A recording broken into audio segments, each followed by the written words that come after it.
Hi everyone, welcome back to another Cloud Launch and Learn session. Today I'm going to be the host.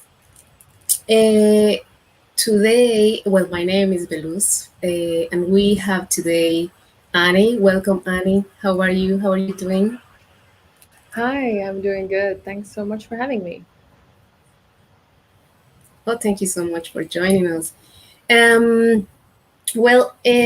Just before to hand over to you, I just would like to share the QR code for this session. Just a second.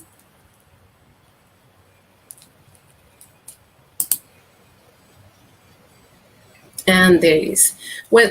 Just welcome everybody. And just before to start the session, I just would like to remind you that if you have your phone ready, just scan the QR code or just register in that link. So then you can access to free material and learning more about this topic. Um, just don't forget to register. That's very important because, of course, it let us know that you are learning with us, and it let us it sorry, and also let our sponsor Microsoft to know that you are interested in this kind of activities. So just please don't forget to register. What else? So I'm just gonna wait for a couple of seconds, just for people to scan the QR code. In the meanwhile, I'm just gonna say hi to Adrian and hi to Hakan. Good evening, good morning, or good afternoon from you are joining us. So welcome. Okay. If there is nothing else, so I'm just gonna hand over to you. Are you ready, Annie? Yes, I'm ready. Perfect. So have a great session. I will be back if you need anything. So the stage is for you. Okay. Thank you. Thank you so much. Yeah, I will kick off my presentation then. Let's go. Just a quick housekeeping thing. I won't be seeing any of the comments during the session since I have both of my screens occupied by the presentation. But I'm super happy to take on any Q&A at the end.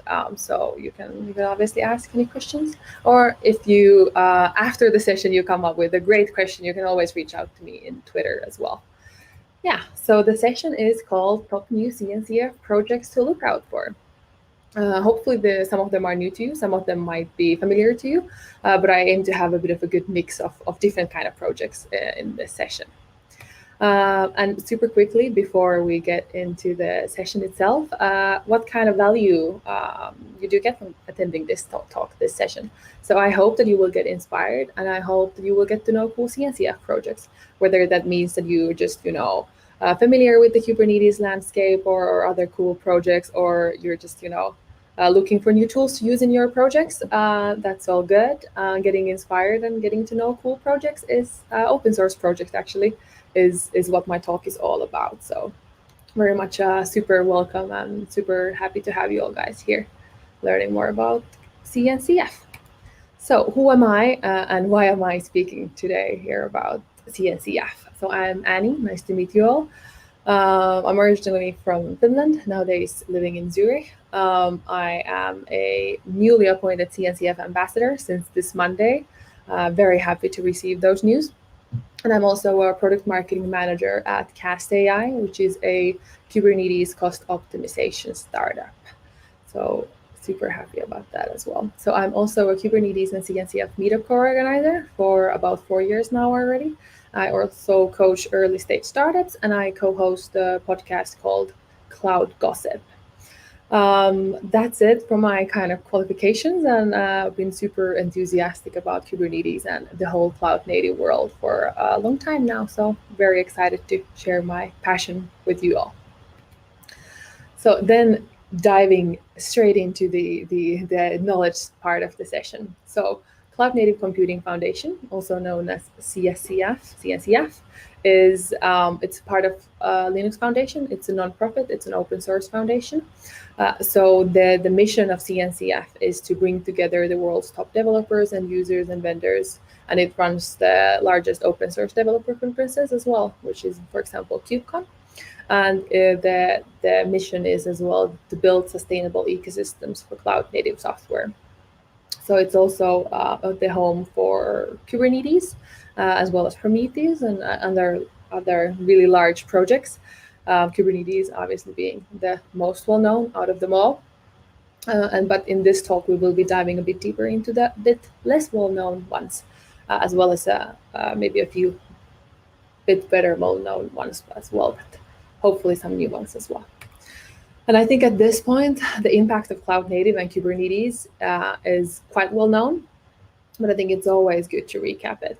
So really, the use of containers in production has increased to 92% from up from 84%, which is and up 300% from the first survey in 2016. And all the stats are from the CNCF 2020 survey. So it's a really great CNCF initiative to map what does the cloud native landscape look like at that precise moment. The 2021 survey is unfortunately not out yet, so I don't have this year's data, but looking forward to that. And Kubernetes use in production has increased to 83%, up from 78% last year. So I really enjoy CNCF survey. I'm checking it out every time. I highly recommend it to anyone else as well. Every time I check it, I learn something new. It's very enjoyable to read it through. But yeah, so the impact of cloud native is huge at the current moment, and the impact of Kubernetes as well. So learning about these things is definitely very beneficial.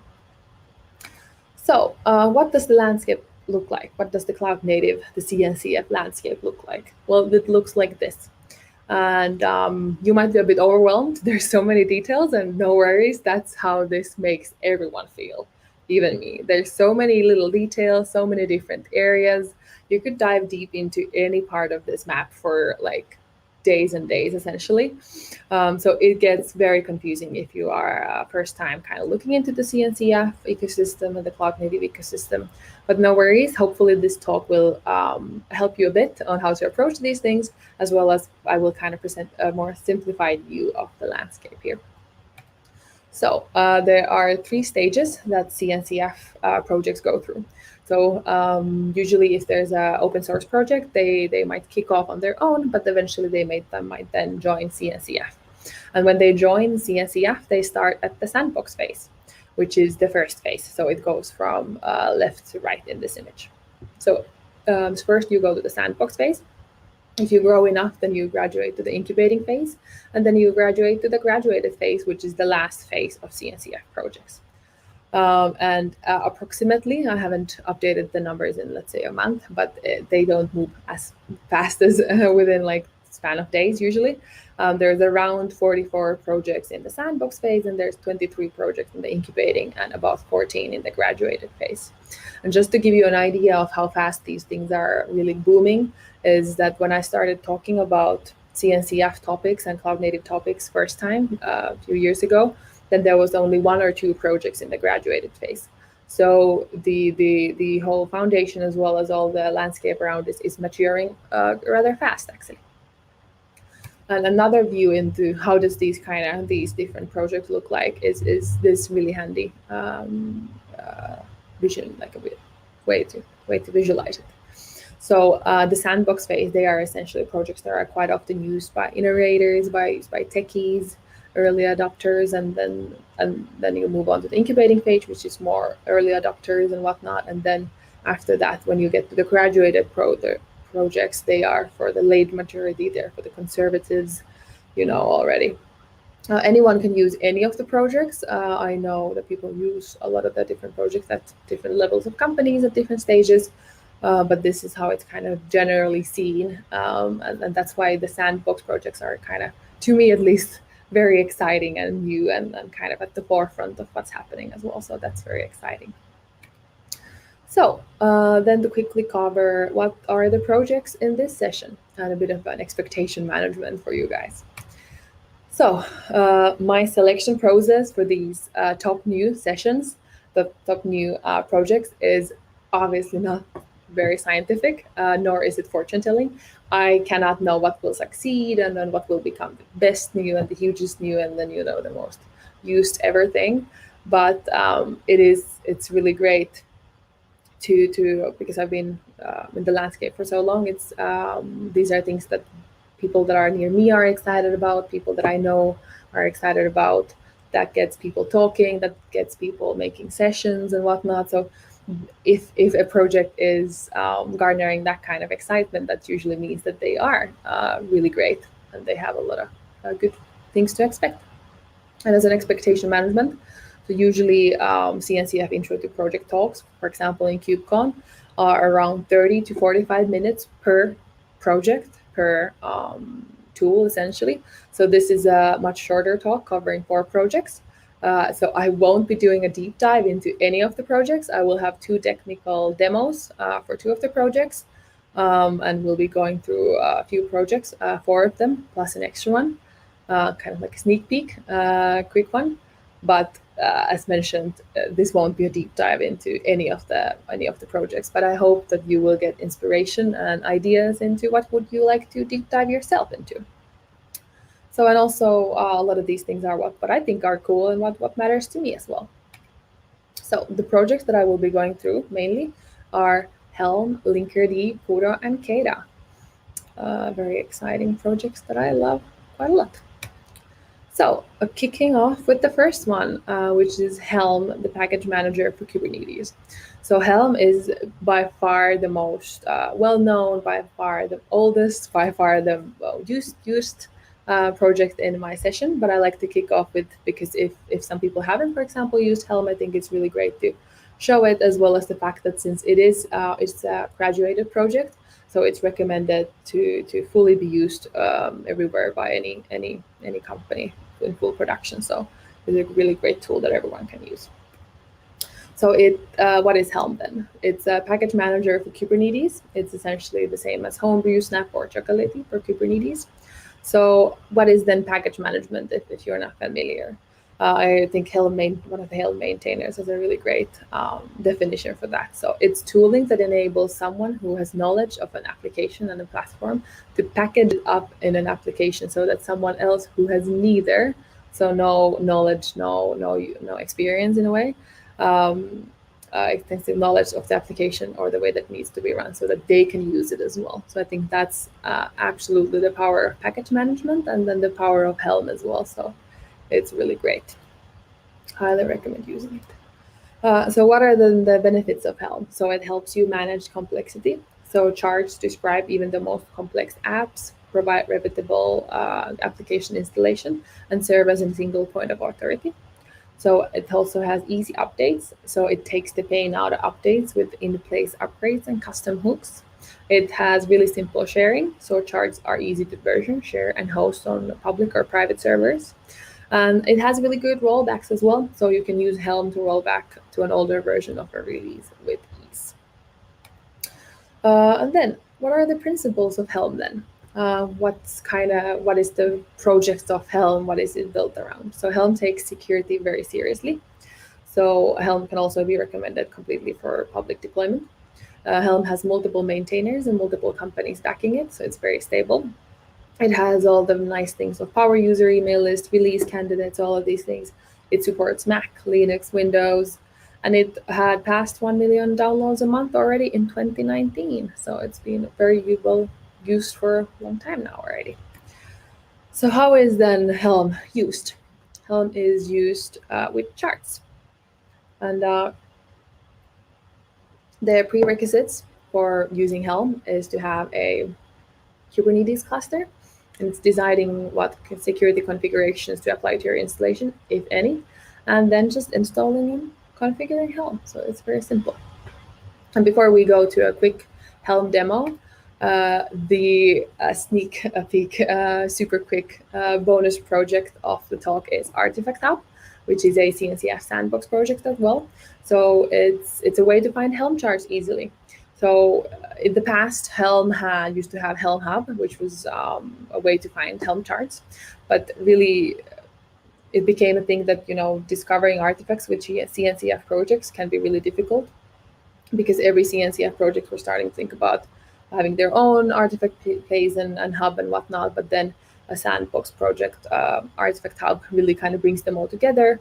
So it creates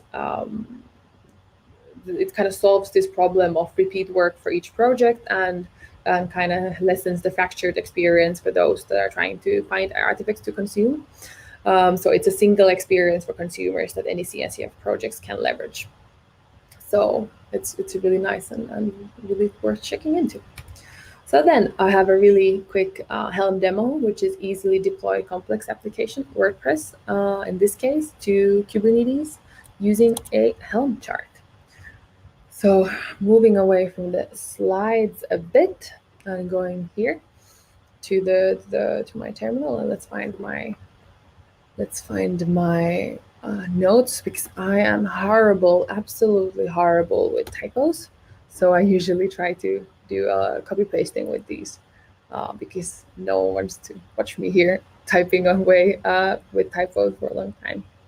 So if we do AZ account show, we will then see that yes, I am logged into my Azure account. It's all looking nice and good. Then if we do kubectl get services, then we see that there is a empty Kubernetes cluster running in Azure that I've created earlier, but it is empty, so no worries about that. We will do it almost everything from scratch. So then, if we actually do kubectl get services all namespaces, then we actually see that there's a lot of things going on. Not actively per se, but there's a lot of Linkerd things, because I will actually have a Linkerd demo later on in this session. So looking forward to that. But for this one, there is no Helm releases either. So that's nice. So now we gotta start adding things. We gotta start doing things here.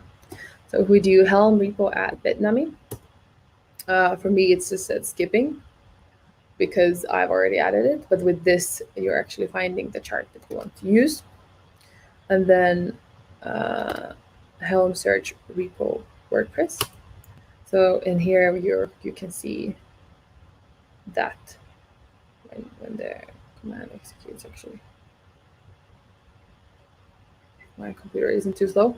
In here, we will see that there are two WordPress charts available. The other one is deprecated, so we won't be using that one. We will be using the bitnami one, so that we actually get everything up and running very well. So then if we do Helm install bitnami, let's actually raise it up a bit so that we can see. So we're installing now the WordPress. And we are also generating a name for it, as you can tell from there.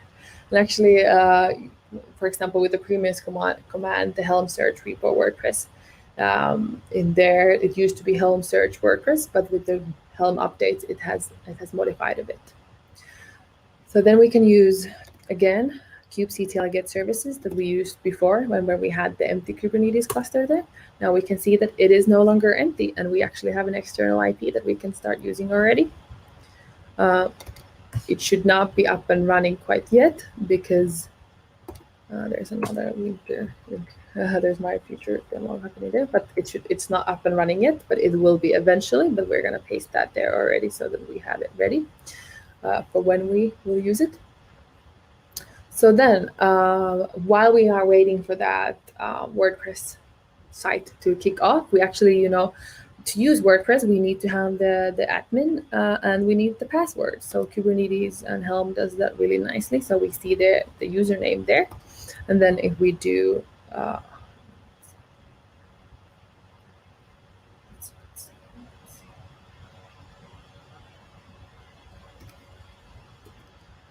let's move that away from there.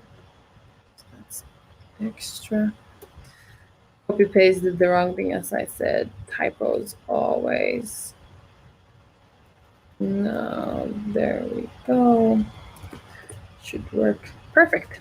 So with a bit of troubleshooting there with my typing, even with copy pasting, we see the password is there. So let's copy paste that to safety already. so that we can use it soon. Let's check if it's up and running. No, it is not quite yet, but no worries. We can still wait a bit. So what this whole process is, we will have installed WordPress and MariaDB to our Kubernetes cluster and configured WordPress and stored the admin credentials securely as Kubernetes secrets. So it's super fast and super simple. And there we go. We have it up and running already. So then if we do admin, and we do user, and then we paste the password that I showed you how to get it earlier, and we log in, and ta-da, we are already in magically, that fast. So Helm really works really easily and super fast. So then let's get back to the slide deck again.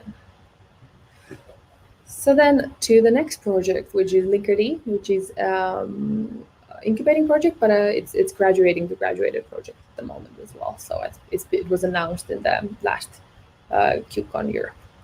So it's as the tagline kind of says, a different kind of service mesh, but it is a service mesh. So it's ultra light, ultra fast, and security first service mesh for Kubernetes.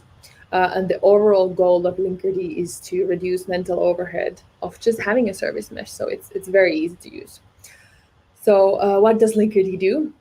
It provides observability. So it gives you service level metrics that are important. So success rates, latencies, and whatnot. So it gives you also reliability with retries, timeouts, and whatnot. And it also gives you security.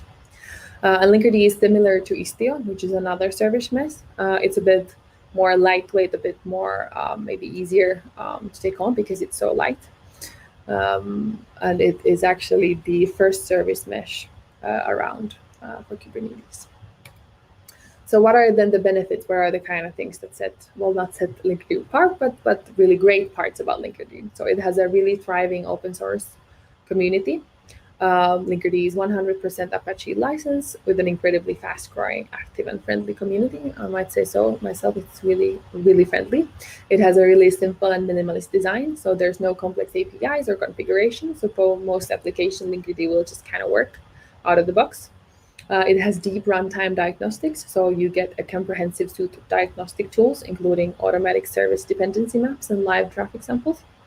It's, as mentioned, ultralight and ultra fast as well. So it's built in Rust, and Linkerd has data plane proxies that are really small and really, really fast.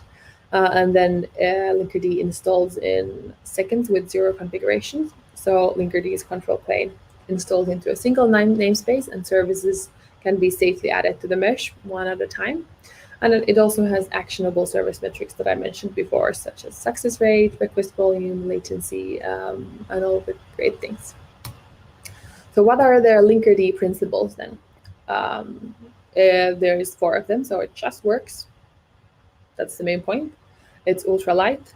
It's the lightest service mesh around. It's simple because the goal is to reduce operational complexity.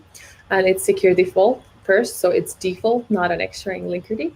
Linkerd has its own proxy, so it's not using Envoy proxy, which is another CNCF project. So it's using a proxy that's specifically built for Linkerd, which is called Linkerd 2 proxy. So this is what makes the foundation to be more secure and kind of custom just for Linkerd, just for Kubernetes, really kind of optimized. So it's the bare minimum kind of service mesh. So comparing to Istio, which is kind of that, and a really, really heavy focus on Kubernetes as well with Linkerd. So I will be showcasing Linkerd to you through Linkerd demo app. It's a really nifty, nice app. And this is the architecture behind it. So we can get an idea here. So it's it's a bit different from the previous one that I did. So it's a proper enterprise grade app. And we have added Linkerd there, and then we can see what happens with that. So let's move here. So then let's find my Linkerd notes. Then we do this here. And then we should have our emoji bot, very handy dandy app here working. So just to give you an idea of how does it work. So we vote here for an emoji. We voted for that one. Let's see, is there any other ones that we want to vote for? Let's vote for the rainbow, really nice. Pick another one. The dancing lady, really nice. And then in here, we can click on the viewboard. And then the app also has built-in, kind of some mistakes. So if you click the donut, it says the 401 and whatnot. So then we can now see, how does these things look like from the Linkerd side then. Let's see. And then let's go to the blue screen first. I have to color code these two, not lose track on which screen are we doing. So then if we go here and then we do Linkerd and Emojibot top deploy, we will then see,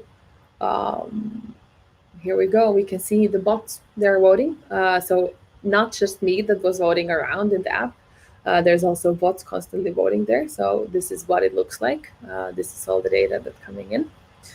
And then we can actually go to here and see a bit more data. So if we do Linkerd Emojibot tap deploy web, we will then see what's happening inside a single pod. So you get even more data.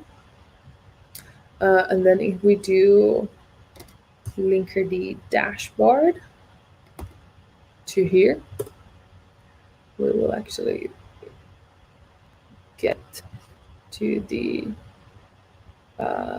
dashboard. There we go. It's kicking off. There. Nicely opening. So in here we get a bit of a more graphical interface to see what's happening in here, but it's a lot of the same data. And we go here, we choose Emojibot, and then we see start. Then we see the same data, just in a bit of a different format, and all nice. And then if we go back to namespaces, and then we go to Emojibot here, we see here is the structure that I was talking about before as well. And there's a lot of different data that you can access here, a lot of different things here. So then if we go here, we click on the icon here, the Grafana, we actually see yet another way to view the data. So in Prometheus actually as well. So here we have even better, there's success rates, there's request rates, latency, all really nicely done. And it's really nice. So that's it for that, to showcasing Linkerd. So it's all a lot, and it gives you a lot of data and a lot of info, but you might ask, like, what does it take to use? Well, this is it. What's needed to use Linkerd is just this. It's just injecting this, and that's how easy it is. So I highly recommend trying it out. Yeah, and we had the Linkerd demo of easy real-time service metrics. So then, moving on to Kudo, which is the Kubernetes Universal Declarative Operator. So there's a lot of things that Kudo does really well. So what is Kudo then? Kudo is kind of the beginning goes to the stateless versus stateful app. So if everything was stateless, everything would be super simple. But not all apps are stateless. So stateful apps need logic, specific knowledge to run a certain application. Kafka might differ from Cassandra and etc. Kubernetes has been very focused on stateless, and stateful apps do not really play together really well. So Kubernetes has created, there's been created stateful sets, but it does not kind of really solve the fundamental issue really truly. So it has a solution, which is operators. So what are operators then? The operator manages and monitors the lifecycle, but it takes a lot of custom knowledge to build an operator. To get you need to have a lot of custom resource definitions that extend the Kubernetes resource types. But really, the main thing is that each operator is unique and purpose-built for each application. So often, operator framework or kube builder is used. So as it requires a lot of deep expertise and may require thousands of lines of code to build one operator, substantial engineering users is then needed. But here where Kudo comes in, so it's a Kubernetes Universal Declarative Operator. So rather than using a custom operator, Kudo provides a universal operator with concept of plans actually inbuilt. So what are the benefits of Kudo? I know Kudo is a sandbox project. So Kudo can create operators without needing a deep knowledge of Kubernetes or coding by just defining the lifestyle stages. So it runs with just Kubernetes APIs, so it's a lot easier to learn. And it has Kubernetes native management, aka using of kubectl and other familiar tools. So it's really nice, very simple. But yeah, it's a sandbox project. I highly recommend checking it out as well. Then we have the last project of this session, which is, and after that I'll go through some really nice material that you might use and whatnot. So then there is the Kubernetes event-driven autoscaling, which is KEDA, which is application autoscaling made simple, is the tagline there. So KEDA kind of goes to the idea of serverless. So where you can focus on your code, you have event-driven code and scaling on-demand compute pay-per-use. So they see the KEDA maintainers see that serverless is the automation glue between services and rapid APIs, event stream, and queue processing. So default Kubernetes scaling is not really well suited for event-driven applications, and Kubernetes is more for resource-based scaling, so CPU and memory. So event-driven scale controlling that can run inside any cluster, that's essentially what KEDA provides. So it can monitor the rate of events to preemptively act before CPU is affected. So you can install KEDA to new or existing clusters, and it's extensible and pluggable scalers. You can use it to grab metrics from multiple sources as well. So what are the KEDA principles then? So it's not rebuilding anything that Kubernetes offers out of the box, really offering a unique solution. It's single purpose, it's simple, and it's non-intrusive. So it works with any container and any workload. So it's really nice. And Cast AI, the company that I work for, is actually a KEDA end user as well. So it's really nice to be using KEDA, and it's a really wonderful project as well. So as a wrap up for all the project parts, and then after that I will have some more learned resources. So we went through a CNCF overview, and then we went through 4 projects plus the extra project of Artifact Hub. So we went through Helm, Linkerd, Kudo, and KEDA, and Artifact Hub as an extra. And then as I learn more resources, here's a few ones. So as I mentioned, the CNCF survey is really great. Anytime I check it out, there's something new already that I found every time. This has been done for a few years now already, so you can really see the growth of cloud native projects within it. So all of the project sites from Helm, Linkerd, Kudo, and KEDA. And I highly recommend also to support your favorite projects in GitHub, since open source obviously requires a lot of work from the maintainers or whatnot. So supporting projects in GitHub is really wonderful and helps out them a lot. If you want to learn more about how, for example, Kubernetes and CNCFs use future predictions of what they think are top news projects and kind of top new things that are happening within the cloud native space, KubeCon usually has a really great keynote, which is predictions from the Technical Oversight Committee by Liz Rice, the CNCF Technical Oversight Committee chair. I highly recommend checking that out. It's really great look into how the committee sees into what's going to be happening within the next few years in this space. If you're looking for a great YouTube channel or resource to learn more about kind of diving a bit deeper into beginner level or a bit more advanced stuff about Kubernetes and Cloud Native, Tech World with Nana is a really great source.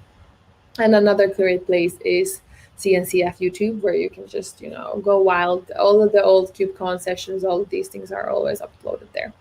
So no worries, you don't have to save every link here by hand right now. You can just go to github.com/Annie Talvasto to see the links and the slides there. So you can access those afterward there.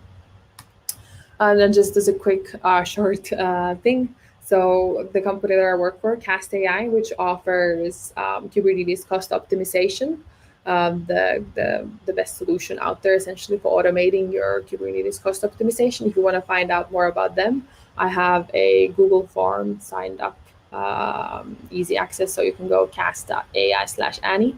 And if you give your email address there, we will send you some nice Kubernetes swag. I might send you a few emails as well, but want to spread some Kubernetes t-shirts, plushies, and whatnot around as well. And we also offer multi-cloud solutions for Azure and whatnot. So stay tuned for those things. And then before I finish off, two recommendations, two final ones. So I have the podcast called Cloud Gossip.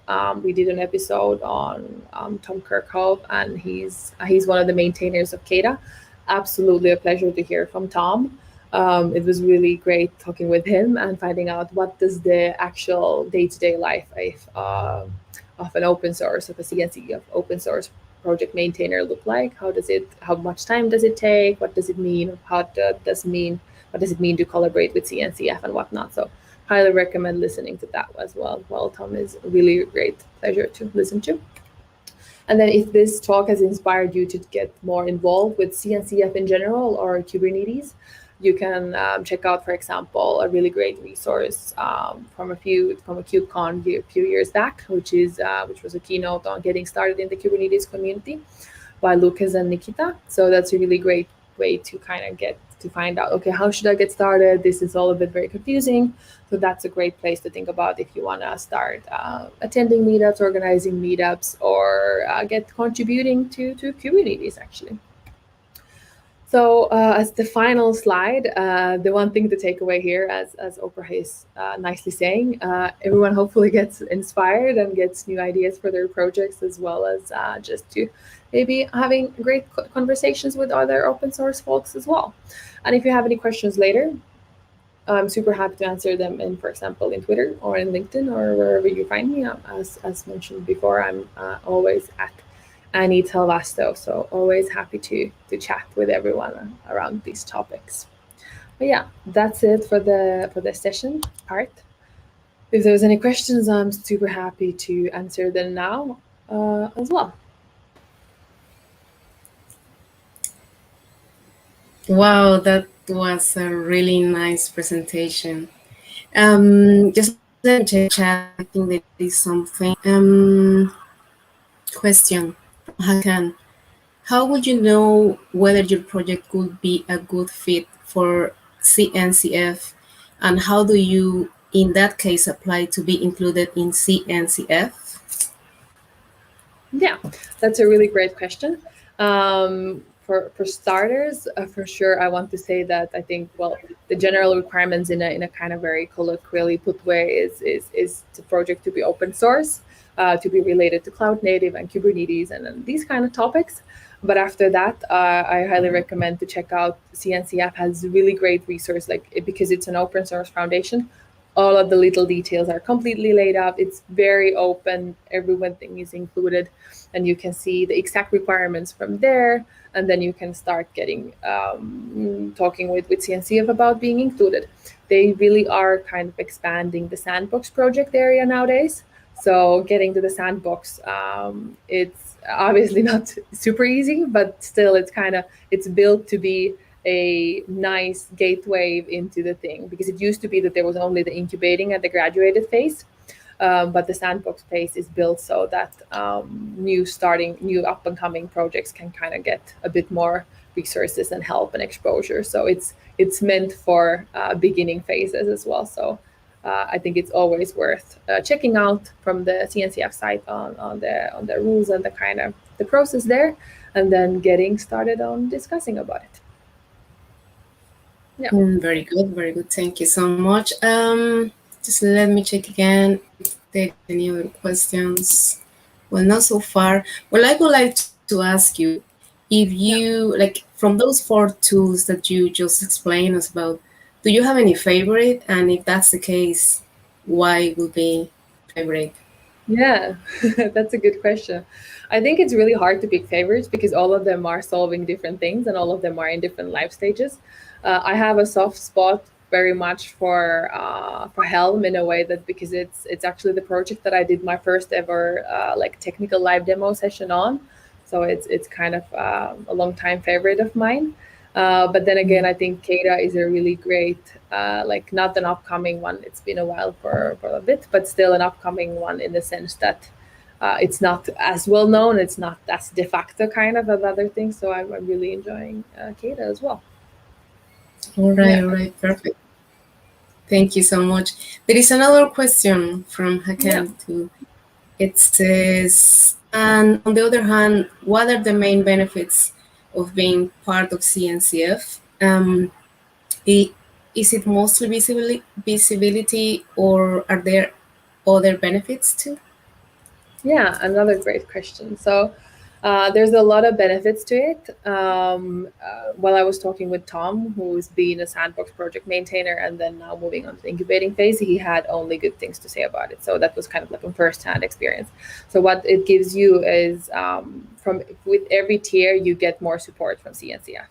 So at the sandbox phase already, even the CNCF might help you build a website, might help you find different people doing it within your project. And it gives, as mentioned, it gives a really great visibility as well. So that's really great. But then when you move on to the upper tiers, so to the incubating and graduated phase, you get even more resources. You get marketing help. You get kind of really a lot of support towards the end, because that's when there's a bit of a less project. So it gets kind of easier for CNCF to support them as well. But I think from a CNCF standpoint, every project is like precious, and they want to nurture them all. And that's the purpose of the foundation, is to help these projects to get started in a nice way and actually get stable and kind of succeed in the long term as well. So it's really nice. Perfect, awesome. Thank you so much for answering those questions. Okay, well, there is no more questions in the chat at the moment. But just before we go on, I would like to add to this stream Hugo. Hugo, how are you? Hi, Belus. Hi, Annie. Thank you so much for your contribution in our group and in our initiative. And yes, here we are again for the ones that don't know, for our last session before the summer break. So we are going to take a summer break in August. So in case you are looking for sessions in August, you may notice that in our website we don't have anything public. And that's because we are going to take this month as a break, just to get some energies, and recover a bit from the last months. And as you may know, also as I explained last week, with the contribution of Microsoft, we are running an initiative to give some voucher codes to the people that engage with our community and join our sessions. So here I am again for this session. So anyone that would like to have a free voucher code to do a free Microsoft exam and get certified for free on Microsoft, that's your opportunity now. Okay, I will share a link with you in the chat. With the link, you just need to submit an MS form with the details. So then we will send you an email. The team will send you an email with the voucher code details and the terms and conditions. And from my side, once again, thank you so much. Thank you, Annie, for your contribution. Thank you, everyone watching us, because you guys have been amazing all the time, continuously following us. I know a lot of people are not able to attend our sessions on time, so you may watch it later on YouTube, in our YouTube channel. And definitely, as you can see, there are plenty of opportunities here to contribute to the CNCF projects. So yes, from my side, that's everything. Thank you so much. I don't know if you want to add anything with those or just to say thank you, Annie, for the great session. I'm really excited to see more women in tech. And this presentation was very inspiring. I saw Kubernetes last semester in the master, and it was very interesting. It's not easy though, but it was very interesting. So this is really good material to learn. So just thank you so much for that. It was really, really nice. And just everybody, just don't forget to register. So I will just put the link again on the chat. And thank you so much, Annie. Thank you for everything and for your time and your effort. Thank you for having me, and great that everyone's getting a holiday break as well, but really great to be talking to you today. Thank you so much. Have a great day. Thank you.